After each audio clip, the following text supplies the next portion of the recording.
of SCCT dating back to probably 2014, 2015, really a testament to their advocacy for education and continued learning. I'm Jonathon Leipsic. I'm chair of radiology at the University of British Columbia, and it's my privilege to be chairing this session. I can tell that people are slowly wandering in, so let's give them a moment. We have Dr. Hirsch, who's a better and younger version of Dr. Buddha. No, a colleague of Dr. He's not here, right? No, okay, so good. And better looking and smarter, definitely taller. I'm definitely not tall enough to be on the podium with my Danish colleague as well, Dr. Madsen, Kristian. And we look forward to an excellent conversation. Please enter questions on the app. I'm told that the app will be active, and the next session will start in this room immediately after. So, if you want to encourage people to come forward or sit in the middle. Kristian's saying that I should encourage you to come forward or sit in the middle, but yeah, I'm just happy if no one throws anything at me. So maybe if I could have my slides, I'll kick it off. So for the first 10 minutes, I'm just going to highlight some opportunities as it relates to quantification of atherosclerosis by way of cardiac CT. This is of great deal of interest, as we know. Excellent work coming from a number of vendors, also from independent labs such as Professor Day. I saw her wandering here from Cedars. And the real question that's sort of before me as an imager is when would we use it, why would we use it, and how could it inform our practice? I have disclosures. Most relate to our CT core lab work that we do in Vancouver, a lot in partnership with our friends in Aarhus. Learned a tremendous amount from Professor Nogard over the years. I take no compensation for that work. I do give advice to HeartFlow with a modest disclosure as well to Circle and Araneta. So this is old news. You're all here at the SCCT Global Meeting. You all know the value of CT. You could appreciate the American guidelines were updated in 2021, given a Class 1A indication for cardiac CT because we know it's the best test for the diagnosis of coronary disease. It stratifies risk beyond functional stress testing, and it informs medical management in a fashion that improves outcomes. But beyond that, we know CT allows us to phenotype, at least modestly, the overall extent of atherosclerosis at the time of presentation. And you'll hear at these meetings over the years people wax poetic about how atherosclerosis is fundamentally all that matters, that stenosis doesn't matter, and physiology doesn't matter. I don't know. We'll have a debate on that tomorrow. I think all of these things are complementary. But in the end, understanding the extent and severity of coronary disease on a baseline CT is fundamentally important. But we know that our visual assessment is crude. We can evaluate the number of segments. We can evaluate whether the plaque is calcified or not, whether the plaque is, exhibits high-risk plaque features. In CADRADS 2.0, we really tried to drive forward the idea that if you're reading a CT in Denmark or in the Netherlands or in Vancouver, wherever you're reading your CT, you shouldn't simply comment about the presence or absence of stenosis, but of course provide also a semi-quantitative measure of atherosclerotic burden, typically by way of the number of segments or the good old-fashioned calcium score. And you know, when I share those data about calcium scoring, particularly in statin-naive populations, many people in North America will tell me, well, is that really appropriate in a symptomatic population? And we've learned from our colleagues in West Denmark quite extensively that even in a symptomatic population, calcium is incremental to stenosis, particularly in a statin-naive population. More recent data would suggest that the incremental value or the ability to adjudicate plaque burden based on calcium in a black American population may be more modest and therefore is somewhat limited, but nonetheless an opportunity through visual assessment of a CT to provide a measure of atherosclerotic burden. We also know that we can characterize plaque, at least crudely, in a fashion that correlates reasonably with IVUS. When we identify features such as positive remodeling, low-density plaque, napkin ring, these very features that were described by Steve Nissen on IVUS at the turn of the millennium, of course, have been described by many leaders at the SCCT for over a decade now. Professor Narula, Maros, Paul Morvach, they all described these features. Udo back in 2006. These were features that we could suddenly identify on a CT, and perhaps these features would help us predict who's at risk of incident myocardial infarction. I'm not so sure. I think these data are very compelling, and obviously Maros and Michelle are here. But what these studies show us is that patients who go on to experience MI within these randomized trials often have a higher likelihood of having positive remodeling low-density plaque and napkin ring sign. But what these studies didn't do is they didn't adjust for the total plaque burden. So the real question is, does having these features predict risk beyond the burden of disease, or is it just that they're more commonly seen amongst patients with a high burden of atherosclerosis? What I do know is that there's growing interest in the complementary role of anatomy and physiology. You know, if we think about it, we know that mechanical forces play a role for the formation of atherosclerosis. If you go to the diabetes ward, which I did when I trained in medicine many, many moons ago, I was always told that atherosclerosis was a systemic disease. But I would go to the diabetes ward and I never saw below elbow amputations, right? I didn't have the thoughtfulness to ask my mentors, you said it's a systemic disease, but why are we not cutting off arms? And the reason, of course, we weren't was because atherosclerosis is a systemic disease, but it's a biological process with mechanical forces predisposing certain vascular beds, right? The carotid bifurcation, the LAD, has much more plaque than the circumflex. So if we accept that mechanical forces drive atherosclerosis formation, we could also wonder whether or not those same mechanical forces could be driving plaque disruption and incident myocardial infarction. I don't have time to delve into all the evidence, but this recent data from Quantified in Seoul National, 600 people who went on to experience MI, and CT analysis was done by our core lab, quantitative analysis done by the vendor, in this case heart flow, fluid dynamics, as well as delta FRCPC and plaque characterization. And you can see that the strongest predictor of which lesion goes on to cause incident myocardial infarction is in fact a delta FFR. This very concept of focal translesional pressure loss that we're starting to understand is a measure that we should identify when focusing on revascularization, because when we have focal pressure loss, you're more likely to have focal pressure recovery with stenting. Well, it's perhaps also this focal pressure loss that may be destabilizing plaques in the appropriate setting and resulting in a higher risk of incident MI. Now, how about plaque progression? What we know about plaque on CT is that presence of it is bad. Having it, more of it is worse, right?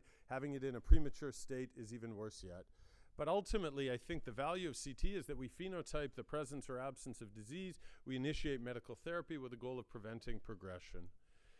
And the reason we know progression is such a key element is that there are a number of studies that have been shown back in the 80s and beyond that lesions that go on to cause incident myocardial infarction were often mild at the time of the baseline angiogram.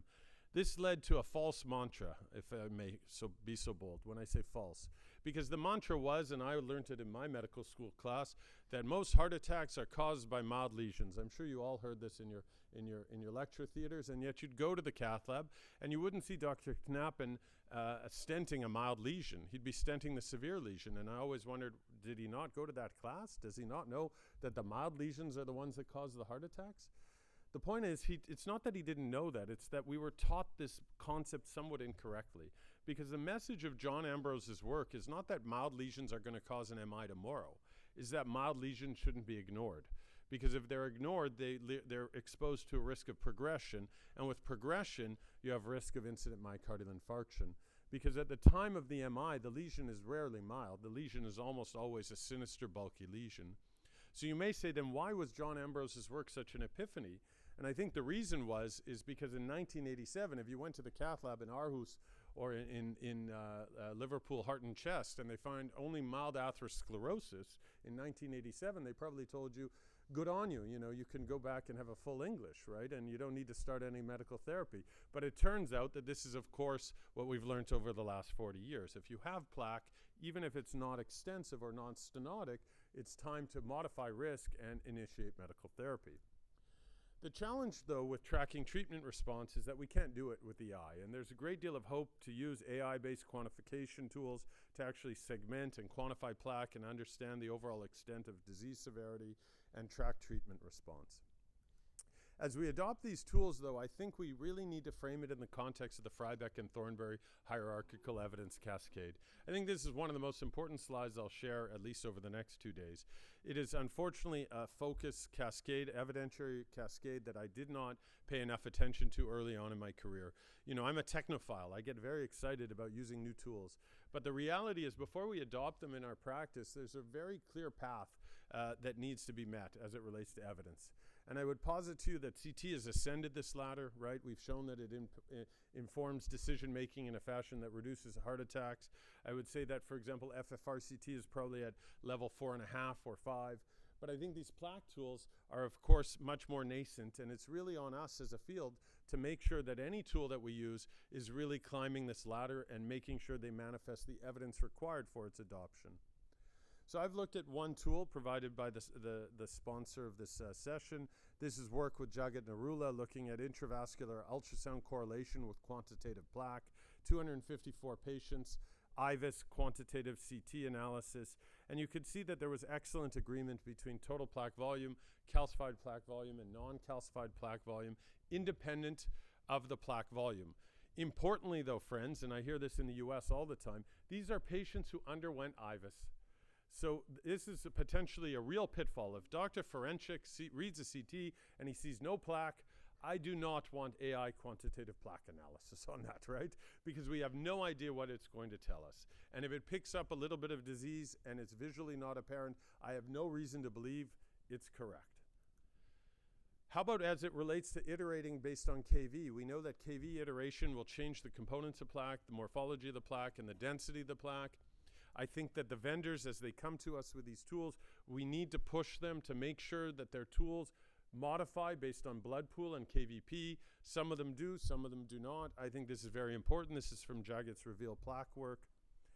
And importantly, you know, this is not consistent across platforms. And I think it's, again, not to get into a bun fight, but I think before you adopt any tool, to me, I would want to know, how is the tool correlating with IVUS? Some will say IVUS is not a perfect gold standard. 15 years ago at the Society of Cardiac CT, if I would have told you that QCA was not a perfect gold standard for CTA, you would have laughed me off the stage. You would say, of course it's not a perfect gold standard, but you have to validate against something. So I fundamentally believe that IVUS correlation is important, and we need to explore the agreement across all of these platforms. If we know that you have a tool that can characterize plaque, the next question is, can you contextualize it based on the age and sex of the patient? This is work from George Seamus, a cardiologist from Lausanne, nomographic data of referred patients for coronary CT, so not screened patients, stratified by age and sex, so that if you have 100 millimeters cubed of plaque, I could tell you where that will place that patient if they were a 48-year-old female or a 70-year-old female or a 62-year-old male. Then ultimately, of course, we need to understand, do these plaque measures predict risk? And we'll see very thoughtful work from our colleagues in Aarhus about the complementary role of plaque and physiology as it relates to longer-term follow-up.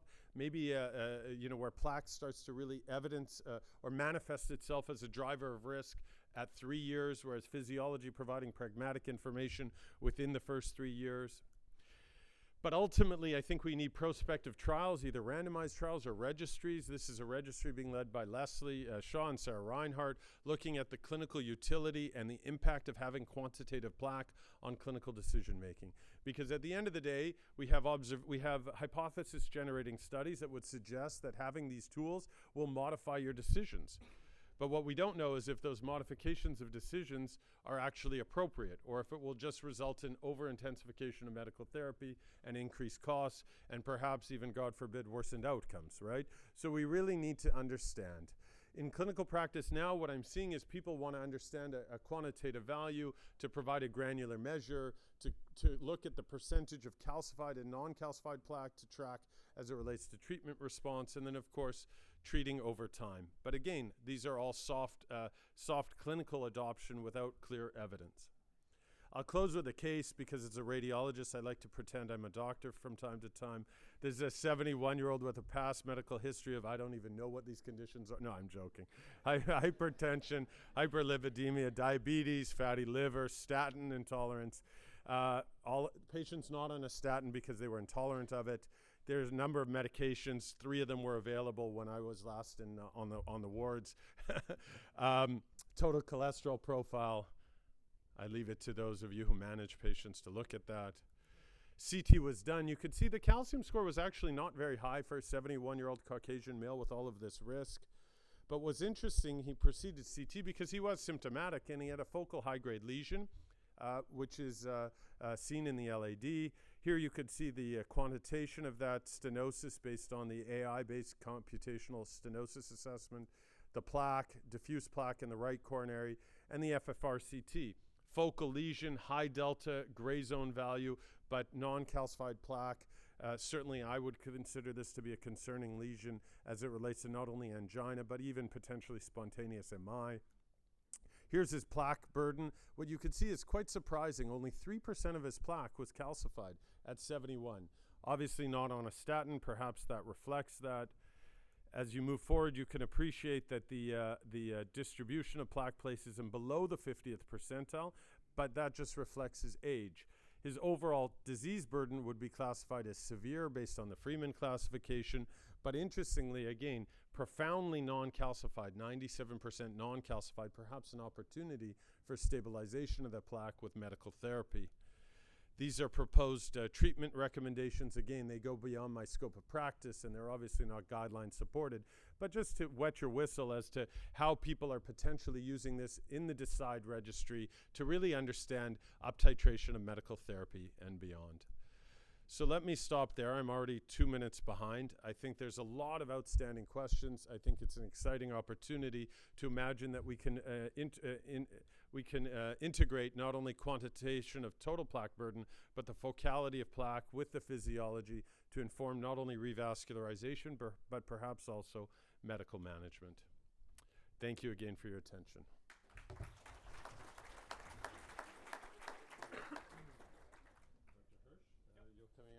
So Dr. Hirsch joins us from the Center of Scientific Excellence from Netherlands, from Erasmus. We're honored that Dr. Madsen first? All right, Dr. Madsen first. He joins us from Denmark. Dr. Madsen is a very thoughtful budding cardiologist who's done tremendous work with the Advanced Registry, incredibly thoughtful analyses. Kristian, please.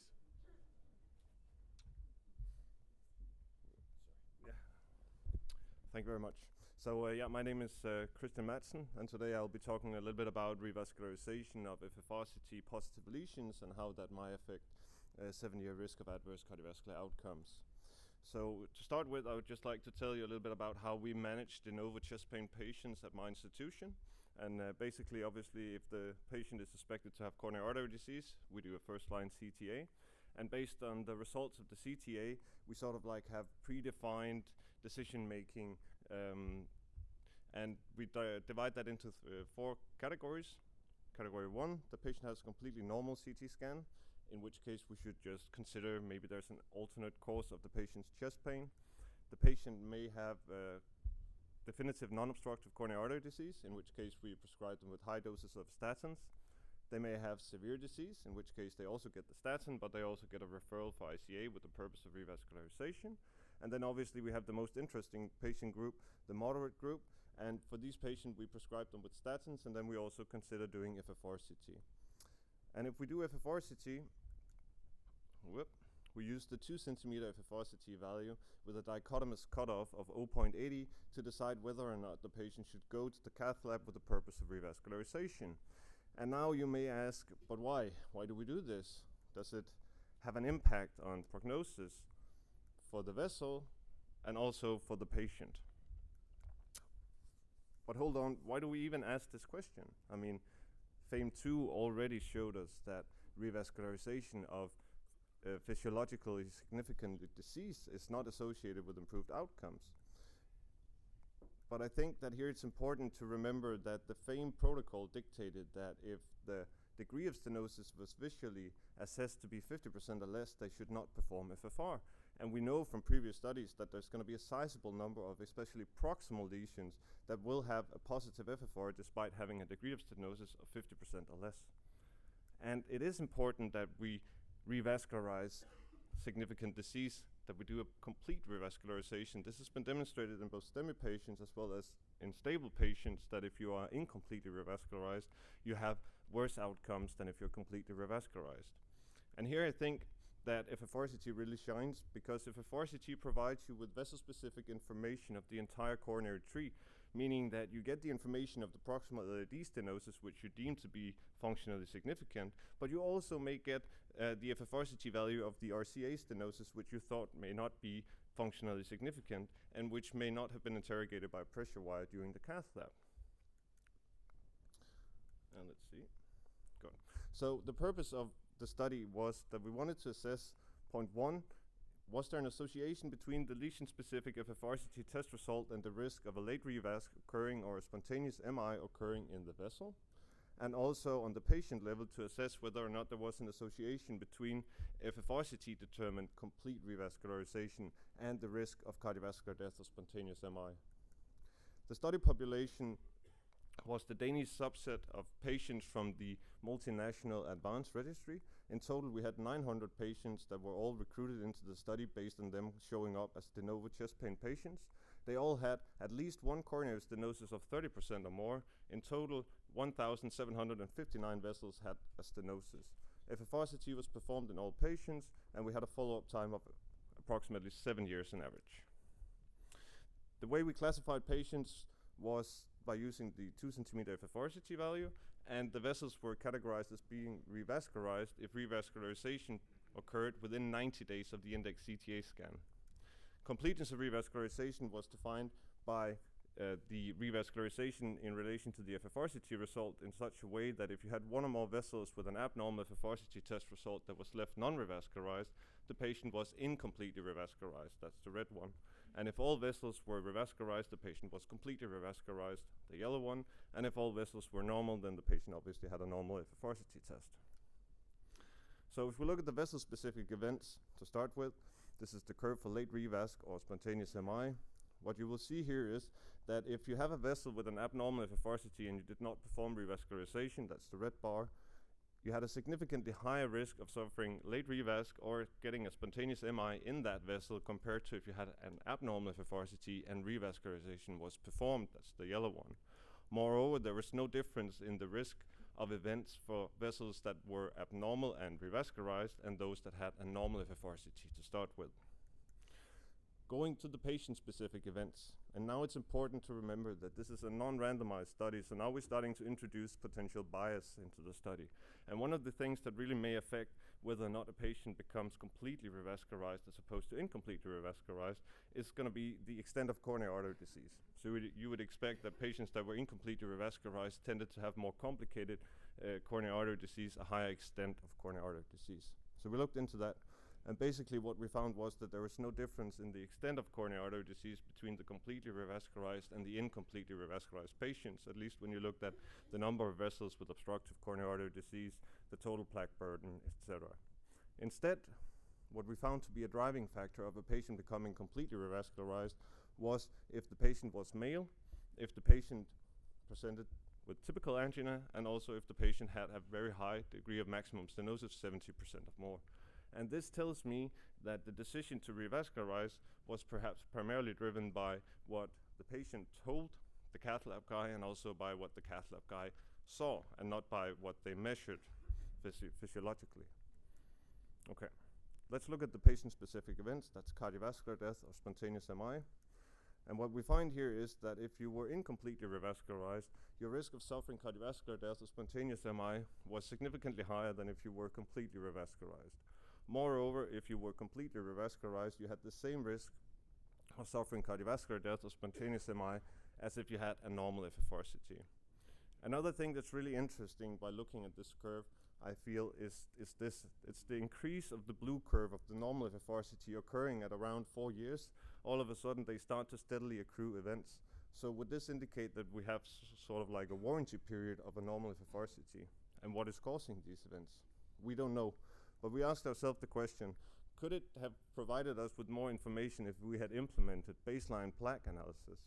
So we tried to assess this, and the way we did it was we divided the patients into 2 groups based on the percentile of total plaque burden. So we had the 50% highest versus the 50% lowest.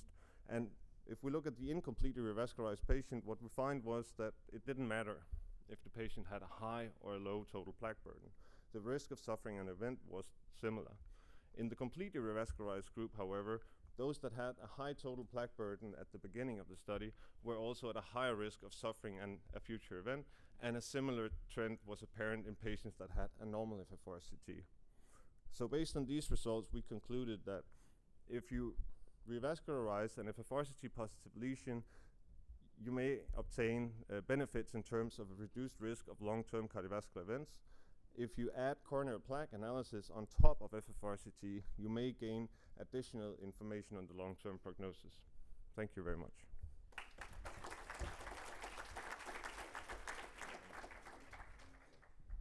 Thank you, such thoughtful analysis. We'll save questions for the end. Now this time I really will welcome our colleague from Rotterdam, Dr. Hirsch, to share some of his thoughts from the FUSION trial. Please, Alexander. Thank you very much. So I'm not Dr. Budde, unfortunately, couldn't make it, so I'm taking over in the last minute. But I will guide you to the FUSION study. We don't have the results yet, but I will go through it. So the FUSION study is about the value of adding advanced FFRCT assessment to CT scans of coronary arteries, and it's led by Professor Budde and me. The disclosures, so it's sponsored by HeartFlow, and we have other contracts from the Erasmus. I don't have any other disclosures. So it started quite some time ago from a report of our from the government in the Netherlands, and they said that from the stable chest pain patients in the Netherlands, there was quite a mixed bag of both investigations that were done. So very mixed, and there was no clear strategy. And they said there are multiple investigations done, so that should be reduced, and we should think about one test in all the patients. And that was also confirmed, and they said if you look at the number, so it's in Dutch, but on the y-axis is the percentage invasive treated patients that were sent to the cath lab. So and on the left, the NEAT intervention means no invasive.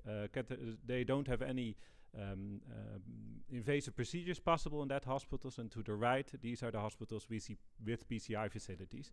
And if you look at all the patients that were sent to the cath lab, that even some hospitals, that's on the x-axis, have only like 10% of the patients that were sent to the cath lab that proceeded with revascularization. So we're not doing a good job in sending the right patients to the cath lab. Of course, we know the high negative predictive value, but it is about this moderate positive predictive value of the CT. And there comes the FFRCT. So you all heard about it. We discussed it this morning also. So if we have the CT, it starts with the good segmentation, and then we can do the FFRCT. And how can we implement that in the diagnostic strategy of our patients? So I would like to guide you through important previous studies. So the one is the forecast study that's published in the European Heart, and that randomized quite a large number of patients, so 1,400 to two strategies. One is the FFRCT assessment, so that means that they were, before the CT was made, randomized. So you had the CT, and only in the patients where there was a stenosis of more than 40%, then they underwent an FFRCT, so an additional test, and in the others it was just treated. And that was compared to the routine assessment, so the reference group. And this management was based on the NICE guidelines. But if you look at the tests that were done, that was also more than 60% CTs were done in the routine arm. So they looked at patients' follow-ups, 3 months, 9 months, and the primary outcome was cost. So it was about reducing the cost or not. So the primary outcome was negative. However, if you look at the clinical events, well, MACE rate was very low, of course, in this group. That was not significant, but what you saw was that the invasive catheterization was reduced in the FFRCT arm. So the number of patients that were sent to the cath lab with an unnecessary angina, unnecessary cath. So there was a 22% reduction, and if you look at the number of invasive angios, so showing no obstructive epicardial lesion, was 52% lower in the experimental group versus the standard care. So this was the first sign that we can better stratify the patients and who's going to send to the cath lab or not. So the second important study was the PRECISE study that was published in the JAMA Cardiology, also a large randomized study. Over 2,000 patients that were randomized to two strategies. So the precision strategy, That was again patients in the outpatient clinic with angina, and then they were randomized to the precision strategy, which means that if they were really low risk, they didn't undergo any test. If there was the risk higher, then they underwent a CT, and if there was a stenosis, then they underwent the FRCPC arm. And then this was the other group, was the usual care, and that means it was up to the physician. And then if you look at the percentage of tests that were done, that were both stress tests like SPECT, MR, but also exercise EKG. So the primary endpoint was the combination of death or non-fatal infarction, and also the invasive catheterization without obstructive coronary artery disease. Again, the event rate is very low as expected. There was no differences in the death or the non-fatal LMI, but what you saw is that again, the invasive catheterization without obstructive coronary artery disease was much lower in the precision strategy arm. So it was 2.6% versus 10%. So that led for us to design the fusion study, because both the forecast and the precise randomized before the CT, and now the first line choice was is CT already. So if we start with the CT that you have, then we designed the study to randomize the patients only after the CT was done, and if they had on the CT an stenosis of more than 50% or less than 90%. So the fusion study is granted by the Zorg Institute in the Netherlands. So we're gonna look how also on the cost of the procedures, and we are waiting for the results. So if we look at the flow chart of the fusion, so it's powered on the rate of invasive catheterization without obstructive coronary artery stenosis. So it's not powered for MACE. We randomized 528 patients to a 1-to-1 randomization. The usual care is up to the doctor, so they have already CT results, and that can be, most of them will probably send to the cath lab, but it can also be like a functional test afterwards. FFRCT arm, so only in the lesions with an FFR of less than 0.8. It's up to the doctor, but in principle they go for an invasive cath if they remain symptomatic. And the other one, we stay with optimal medical therapy. So our primary endpoint is the rate of invasive cath without obstructive coronary artery disease, as I said, and that's defined by an invasive measurement of the FFR, but if it's not available, QCA and other visual assessment. It's a practical study, so it's not per protocol, all measured, so we're gonna see how that's going in real life. We published the study design already, and if we look at our team, I'm very grateful that a lot of Dutch sites are including patients, so we're now up to 13 sites, and a lot of the PIs are already also here in the room, so that's really appreciated. We are momentarily up to more than 85% of the patients are included, and hopefully we reach our target before the summer. So we expect later this year the results, hopefully. Okay, so I want to end up with two cases just to show the CT. So this is a 68-year-old typical chest pain patient. He got a calcium score of more than 1300. I don't know if it's working. Do we need to aim or? There it goes. So we go through the coronaries, so calcifications in the LED. This is the RCA. It's not no significant. This is the LED, and in the circumflex there's a really calcified plaque where there's discussion whether it's significant or not. And if we look at the FFR, in this case, we look also at the FFR drop after the lesion, and there's no significant stenosis, also not in the circumflex. So we stay with optical medical therapy. And just to show you the final case, this is a 49-year-old male, atypical chest pain, a calcium score of 0, but there was a non-significant, non-calcified plaque in the proximal RCA. You see that on the right. And this patient, this is the LED. It's a very quite narrow in the middle, and if you look at the circumflex, it's normal. And this was the lesion in the RCA.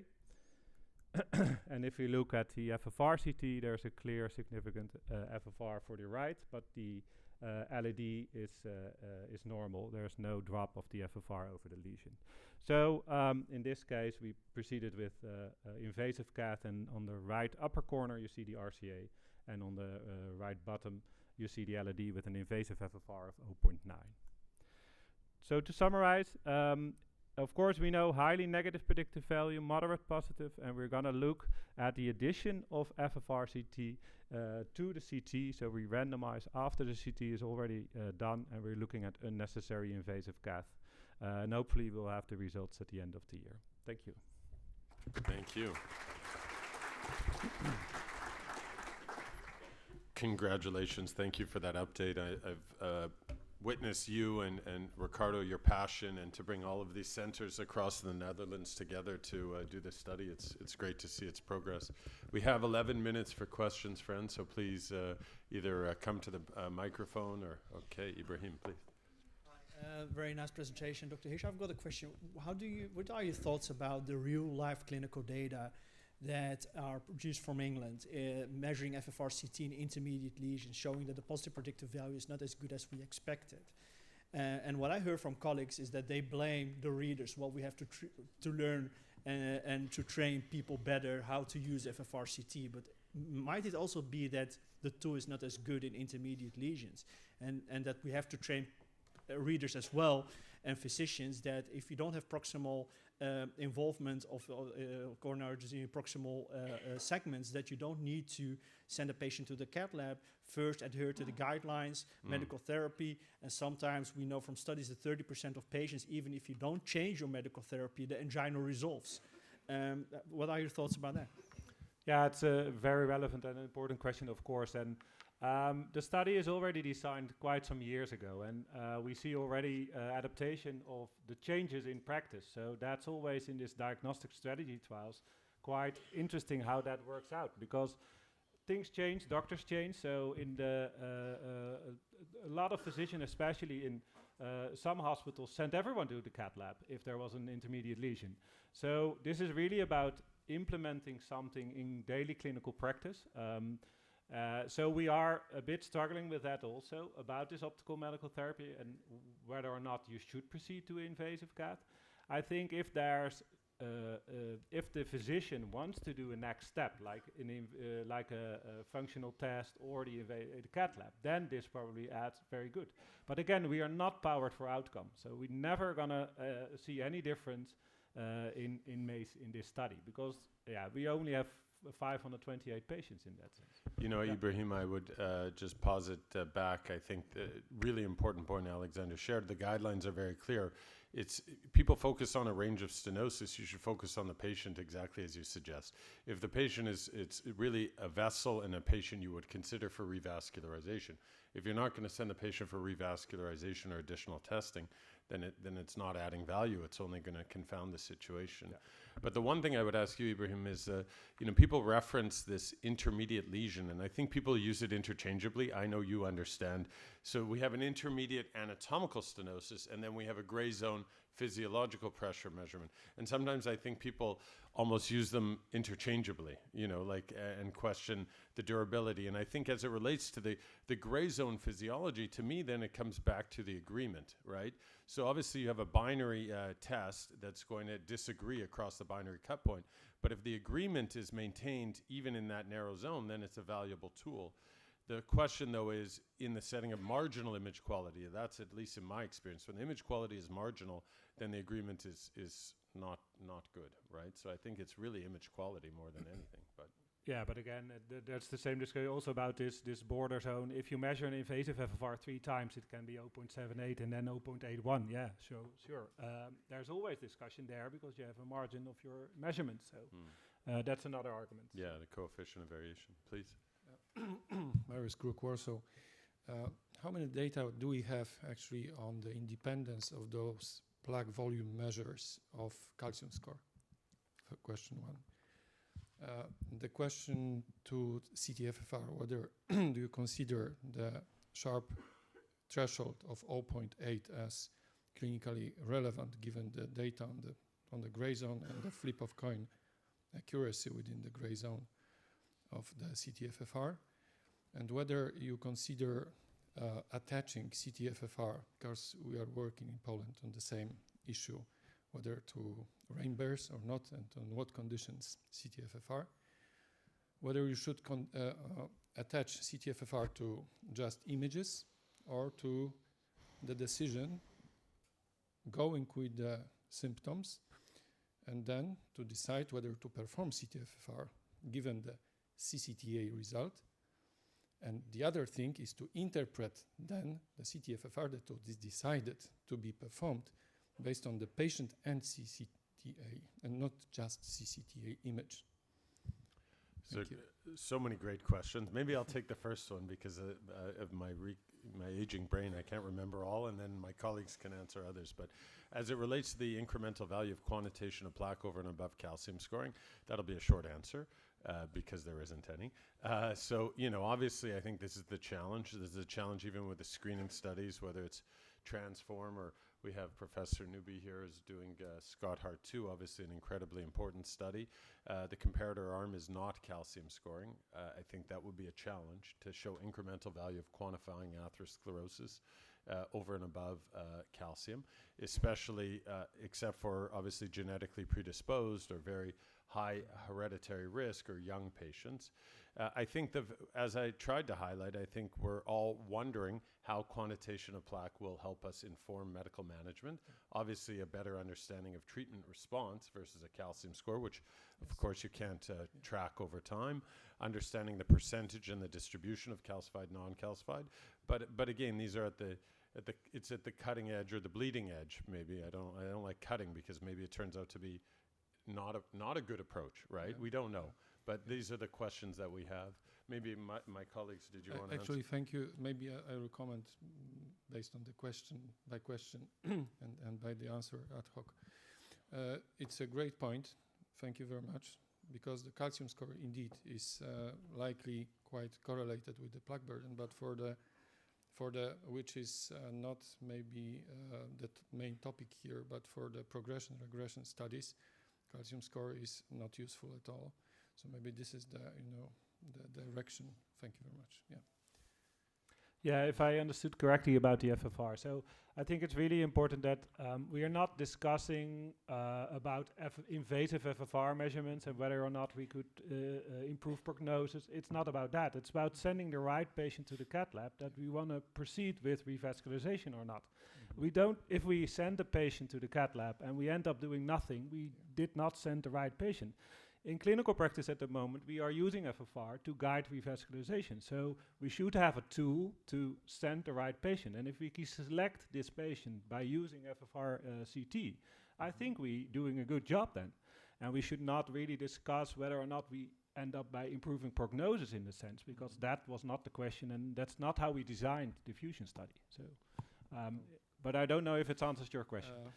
I just wanted also to know whether you just consider CT-FFR analysis just based on CCTA study, or you take under consideration also the clinical symptoms, etc. So yeah, okay. Just images. So that will. It's not in the protocol described in that sense, so we need to see how that ends up, because it's really a pragmatical study. It's up to the referring hospitals. It's a multi-center study. In practice, in this study, you attach CT-FFR yeah. to So we have the CCTA. CT, That's it. so it should be an FFR drop over a lesion that we and see on the. That's it. Okay. Yeah, definitely. And we're not taking into it, but as said before, there should be an intention to do something in the patient. If you have a very distal RCA and you're intending to do nothing, then the patient shouldn't end up in their fusion study. So, yeah. Thank you. I'm mindful. Maybe two last questions, Dr. Fairburn. So I had a question for Kristian.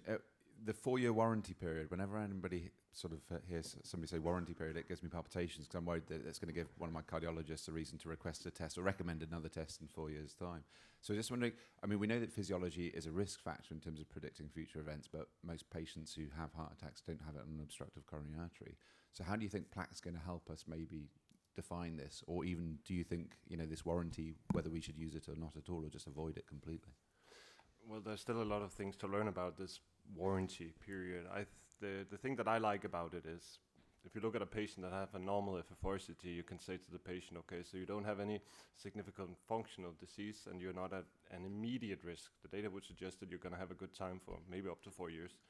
And that would provide the patient and us, also the clinician, with some time to do something about the risk profile. They could change their lifestyle. That would be a great incentive to stop smoking, get the diabetes under control, etc. And maybe that would, in fact, improve the prognosis and make sure they don't have an event. Also, if they remain adherent to statins. But obviously, we don't know this yet. And maybe the plaque analysis will help us to identify patients in whom it actually may be of benefit to perform an additional CT in the future, just to assess whether or not the plaques are progressing or not. But we don't know that based on these data.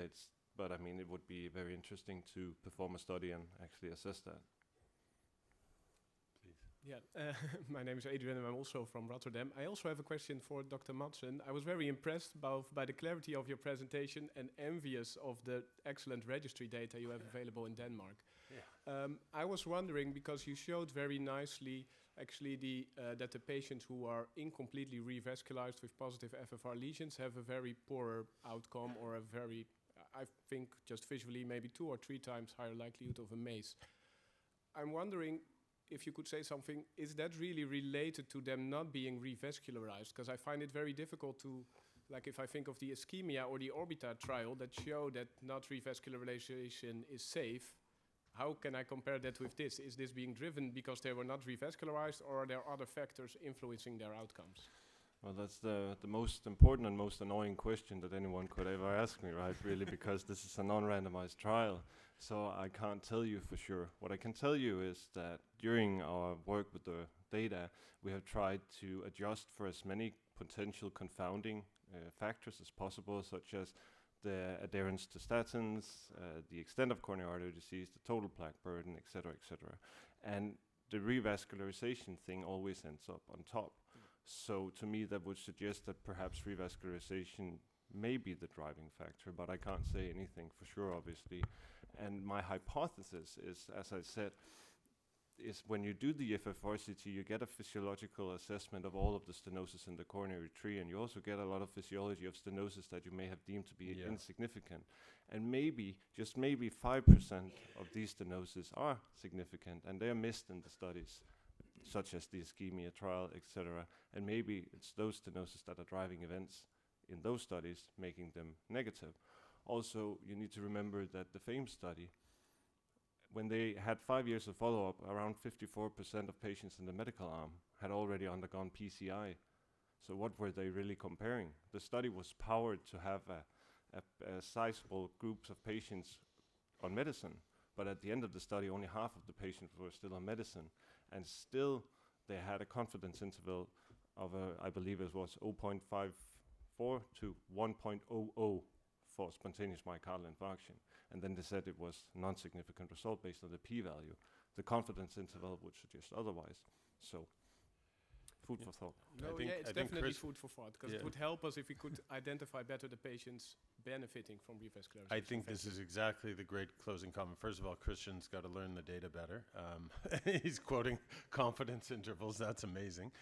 But I think it's exactly, I am amazed. It's exactly to that thoughtful comment that in a lot of the stable coronary disease trials, we see spontaneous MI reduction with revascularization. That's consistent, 52% in the ischemia trial, and even higher in FAME. The real question is targeting the right lesions and trying to reduce further unnecessary revascularization that leads only to peri-procedural MI, and then perhaps we could get where we need to go. Of course, that all needs to be proven. But let me thank my colleagues for the really elegant presentations, to our sponsors, obviously, for making this session happen, and to the Society of Cardiovascular CT and the entire community here for your attention and the opportunity. Thank you again.